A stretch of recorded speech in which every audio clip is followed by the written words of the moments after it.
എല്ലാ പ്രിയ വിദ്യാർത്ഥികൾക്കും പുതിയ വീട്ടിലേക്ക് സ്വാഗതം. കാലിക്കറ്റ് യൂണിവേഴ്സിറ്റി കുറച്ച് പ്രധാനപ്പെട്ട അപ്ഡേറ്റ് വന്നു. വിശദമായ വാർത്തയിൽ തന്നെ നടക്കാം. ആദ്യമായിട്ട് ഇഷ്ടം കാണുന്ന വിദ്യാർത്ഥിനികൾ തീർച്ചയായും മേടിക്കേണ്ട മറക്കണ്ട, സബ്സ്ക്രൈബ് ചെയ്ത് കൂടെ പ്രത്യേകം ശ്രദ്ധിക്കുക. സബ്സ്ക്രൈബ് ചെയ്തപ്പോൾ നോട്ടിഫിക്കേഷൻ ബെല്ലേക്കുള്ള ഓപ്ഷൻ എനേബിൾ ചെയ്യുക. ചാനൽ വീഡിയോസ് നിങ്ങൾക്ക് ഉപകാരപ്രദമായ തീർച്ചയായും ലൈക്കും കൂടി ചെയ്യുക. അതുപോലെ നിങ്ങളുടെ സുഹൃത്തുക്കളിലേക്ക് ഷെയർ ചെയ്ത് കൊടുക്കാനും കൂടി പ്രത്യേകം ശ്രദ്ധിക്കുക. അതുപോലെ നമ്മുടെ ചാനൽ വാട്സ്ആപ്പ് ചാനൽ ജോയിൻ ചെയ്യാനുള്ള ലിങ്ക് നിങ്ങൾക്ക് വീഡിയോയ്ക്ക് നല്ല ഡിസ്ക്രിപ്ഷൻ ബോക്സിൽ നൽകുന്നതായിരിക്കും. അപ്പോൾ നമുക്ക് തന്നെ വളരെ പ്രധാനം അറിയിക്കുന്ന വാർത്തയിലേക്ക് തന്നെ കിടക്കാം.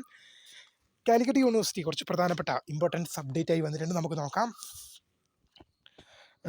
Fourth semester March course in sustainable architecture examination 7/2025 2023 admission വിദ്യാർത്ഥികളുടെ റിസൾട്ട് യൂണിവേഴ്സിറ്റി സൈറ്റിൽ പബ്ലിഷ് ആയിട്ടുണ്ട്. ഇന്ന് ഈ ഒരു പ്രധാനപ്പെട്ട അപ്ഡേറ്റ് മാത്രമേ നിലവിൽ ഇപ്പോൾ കാലിക്കറ്റ് യൂണിവേഴ്സിറ്റിയുടെ ഭാഗത്ത് നിന്ന് വന്നിട്ടുള്ളൂ. കൂടുതൽ അപ്ഡേറ്റുകൾ വരും ദിവസങ്ങളിലും വരും മണിക്കൂറുകളിലും വരുമ്പോൾ നിങ്ങളെ അറിയിക്കുക. അപ്പോൾ പുതിരുമേ കാണുന്നവരെ, my name is Kariya, the founder of Skriya for tech, the career guidance. Thanks for watching. By.